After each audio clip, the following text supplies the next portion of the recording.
It is Sausage Saturday. I know, so exciting.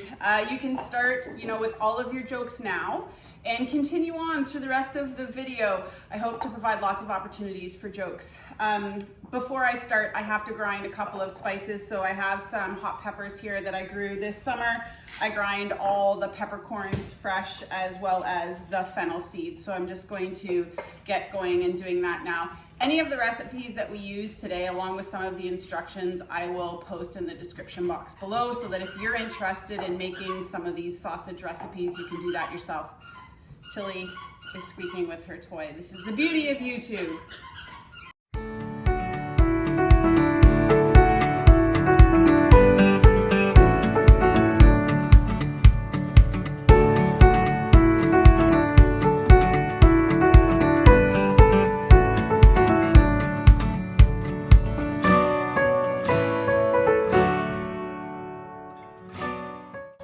Always grind your hot things last so you don't impart any spice to the other spices.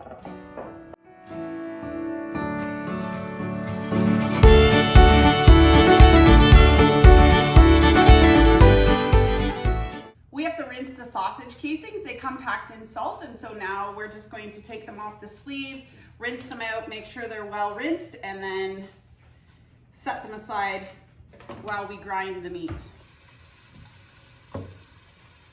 We have the LEM Big Bite grinder, but before we get grinding, I just want to go over a few things. So when you're putting the machine together, you always want to make sure you have it unplugged for good reason. Don't want to lose a finger. And all of the attachments we put in the freezer, you can see it's pretty frosty. It's quite cold. And as you assemble them, you just want to make sure that everything's nice and clean, that everything's fitting together snugly. At the end of the auger and on the inside, there is a little bushing that needs to be oiled. So we just put oil on our finger, not on the gear, but on the auger plate. And I'm just using avocado oil. You just want to use food grade oil. And we just put on a liberal amount of oil before inserting the auger. And you just want to make sure that's snug. Then the cutting knife. We're going to grind our ground venison first because there's no flavor and no fat being used. So first we're going to put it through the large plate. And this piece just goes on finger tight, so snug. Neither of us are tall enough to actually feed the grinder when it's up on here, so we need to have a stool. And then we put on the feed tray, which just sits on top of the grinder. The other thing to remember is that always make sure that you're working with clean surfaces, clean kind of tools and equipment. We've washed our hands. Sometimes we wear gloves, but not today. And that you're working with semi-frozen meat. So this meat is actually, some of it's thawed, but most of it is still crystallized. And that will give you the best grind. So instead of kind of mushing it through the plate, the knife will actually cut the meat. This is the venison from our New Year's roadkill. If you want to see that video, you can click on the link in the description box on how we process the meat. But essentially we just cut it and cubed it and packaged it into 7.5 pound packages. And that is for the sausage making, which we will get to.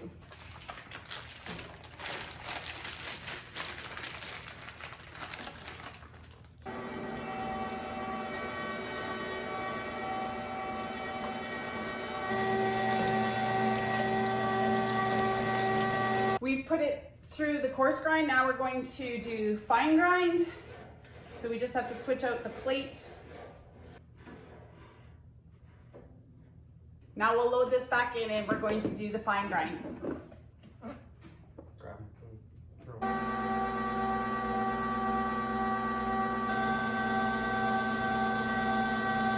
Now I'm just going to weigh and package the just plain ground venison.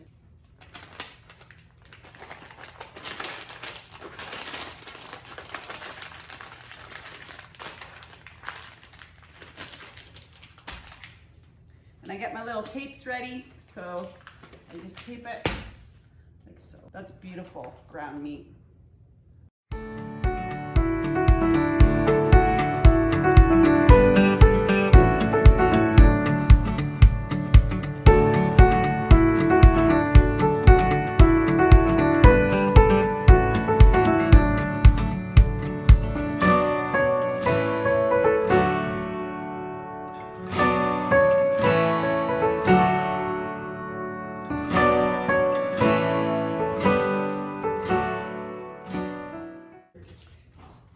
like wrapping Christmas presents.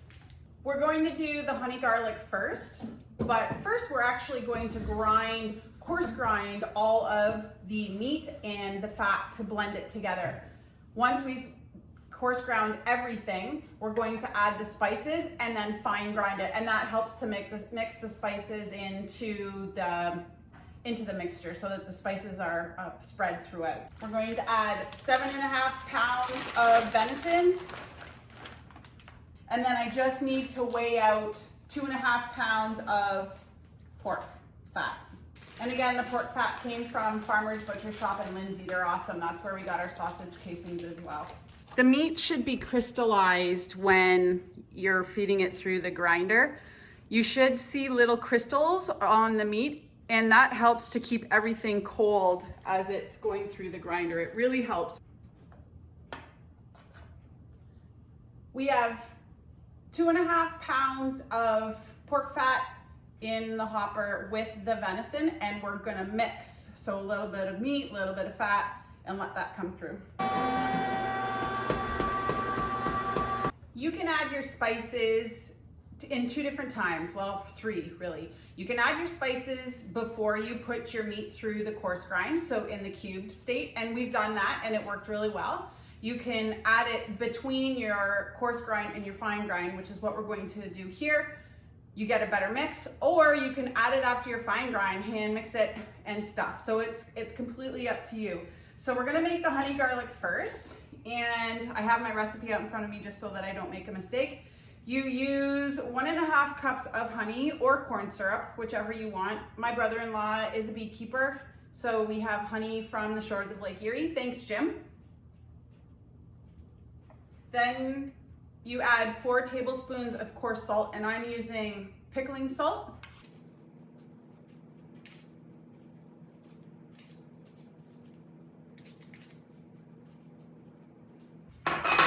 2 tablespoons of black pepper.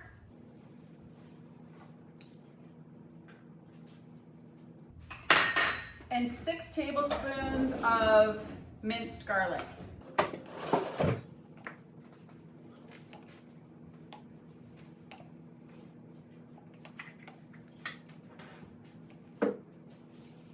There is one more ingredient that we have to add, but first we're going to mix this. So this is a stage where having gloves is handy, but you don't necessarily need it. So what I'm gonna do is I'm gonna mix this by hand. We're gonna load it back into the hopper, fine grind it, and then we are going to mix in 1/2 cup of water. Oh, that's cold.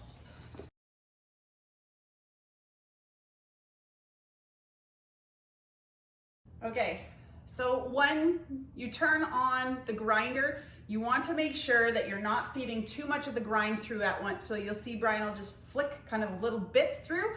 You want the grinder to be able to keep up with the speed. All right, give her.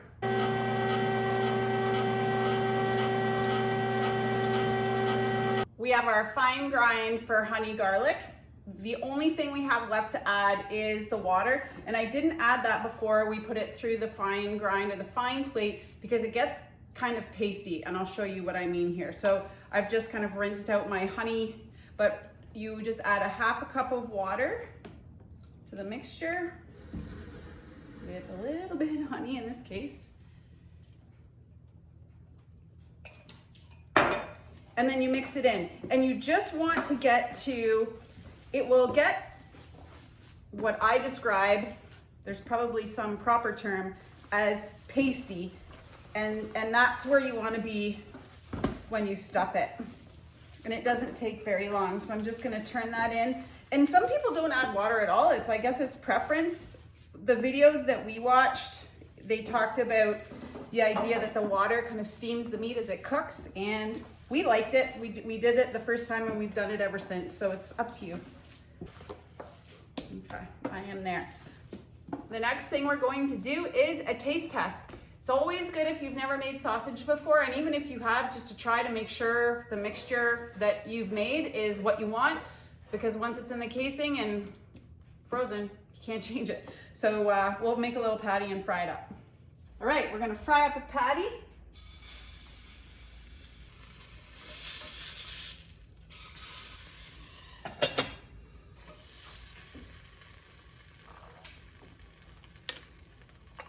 Okay, patty's done. Okay, taste test, honey garlic.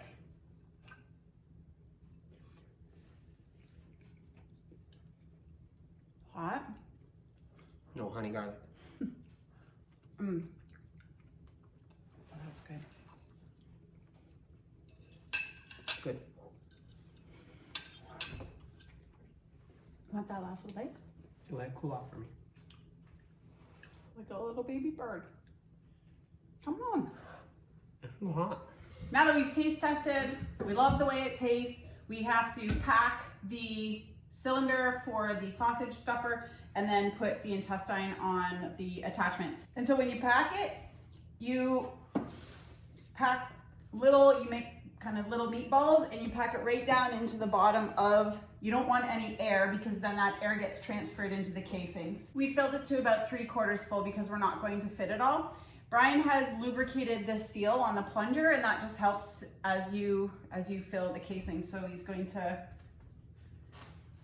attach it. And so what you want to do before you put the casing on is to actually extrude a little bit of meat from the tip of the attachment, and that just helps with threading the intestine on or the sausage casing on.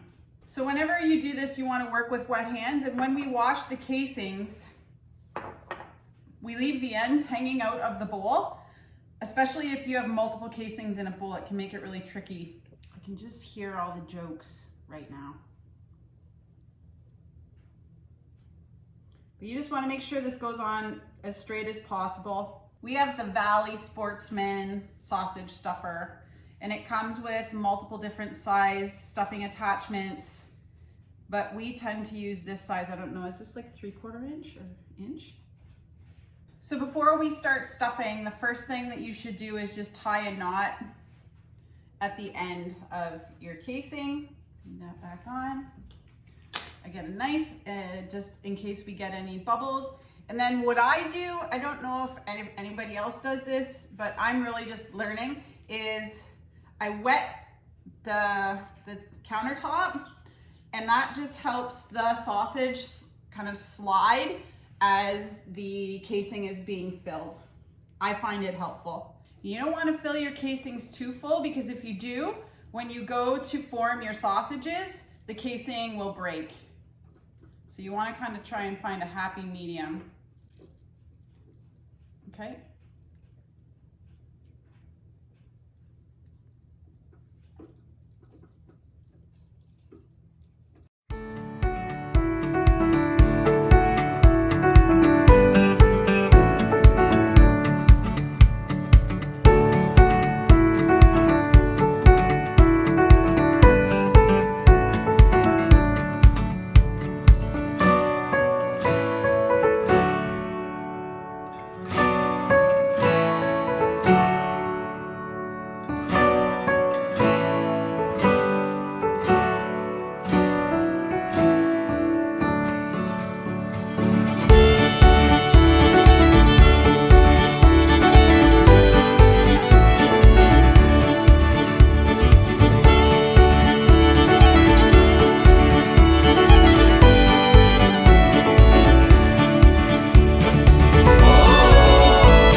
Sausage casing should be roughly 10 pounds of meat, but it's not always the case. Sometimes they're shorter. So just be prepared for that. If you're ordering the casings, make sure you order one extra for the amount of meat that you think you're gonna make. When you're ready to form your sausages, we use a standard kitchen knife to measure them out, but you could use whatever you want. It's up to you how long you make them. But what you wanna do is measure the length, pinch the sausage, and then the first one, you twist 4 or 5 times away from you. The second one, you twist 4 or 5 times towards you, away from you, towards you,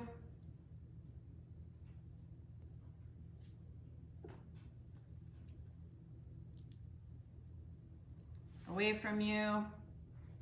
You get the idea. And if you have air bubbles in your links, I just use a little pin and poke. You don't want to use a knife because it can then split the entire casing.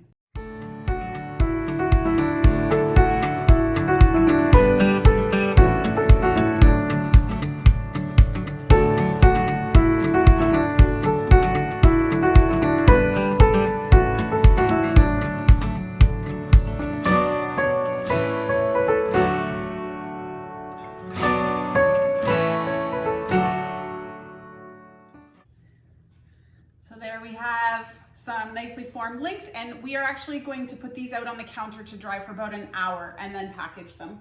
We're gonna make 20 pounds of hot Italian sausage. So I'm going to double this recipe. I'll give you the 10-pound measurement and then double it for the 20-pound. And again, I will put all of these recipes in the description box below so that you have them. Okay, so we're gonna start with 2 tablespoons of onion powder. I'm doubling it, so 4.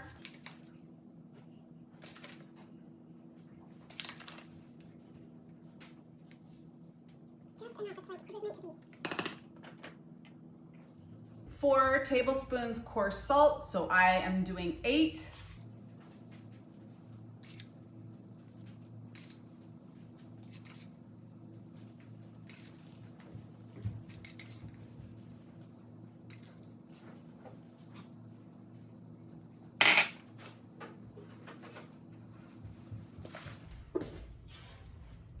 And a pinch over my left shoulder for luck.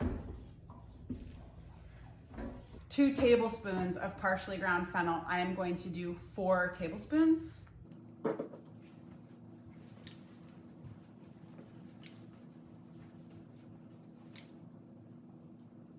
2 tablespoons of black pepper, so 4 tablespoons.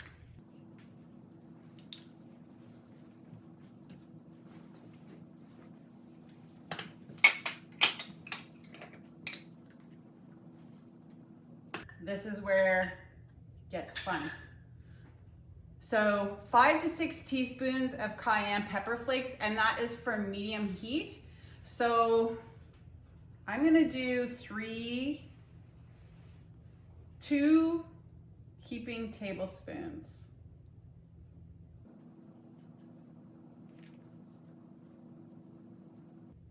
Three for 20 pounds.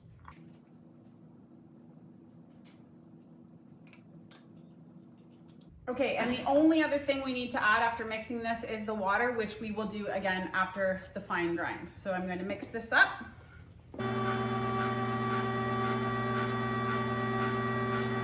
The recipe says to add 2 cups of water for 10 pounds of sausage, which makes sense.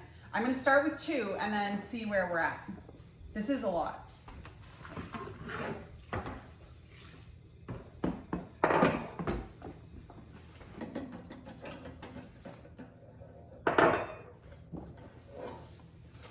Hot Italian sausage taste test.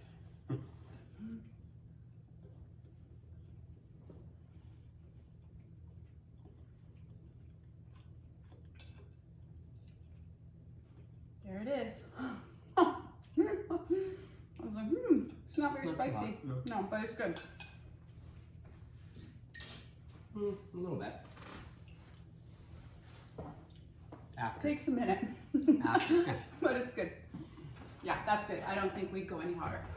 If you're grinding meat where you haven't taken off silver skin, or depending on what you're grinding, if there's a lot of kind of strong tissue in the meat, you can get binding on the auger. And so if your auger slows down, it's a good idea to stop and clean this off. This is just the end of the grind. It's not bad, but in some cases you will have material wrapped around the auger. So if you do notice that you're not feeding out properly, stop, unplug, clean your auger, kind of put it back together, and then keep going. It'll save you some time.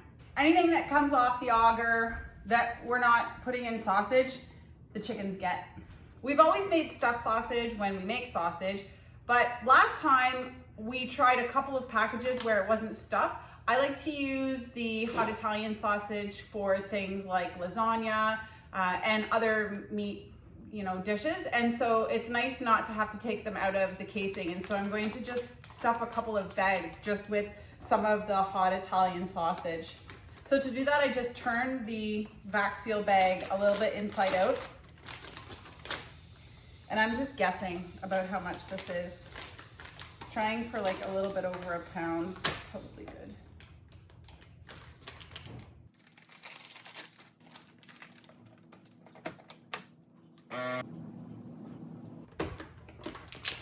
The bag looks a little bit big, but once it's sealed, you can take something flat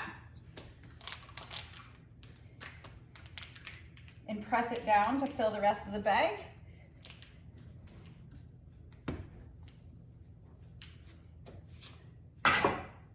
And then it stores nice and flat in your freezer. And of course I will label it.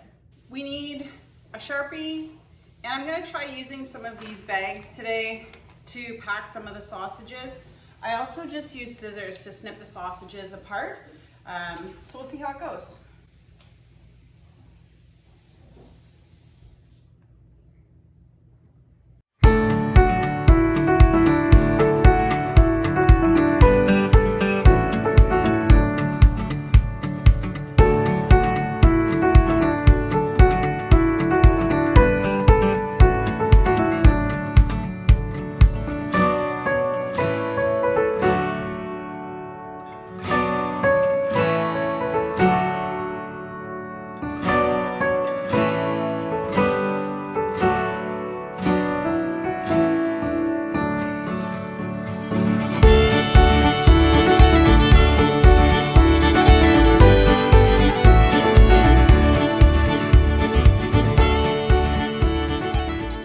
There it is, 30 pounds of venison sausage, 20 hot Italian, and 10 honey garlic.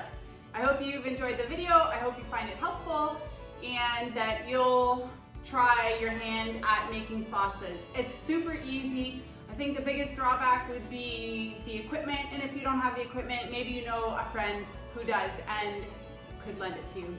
Anyways, hope you all have a great day.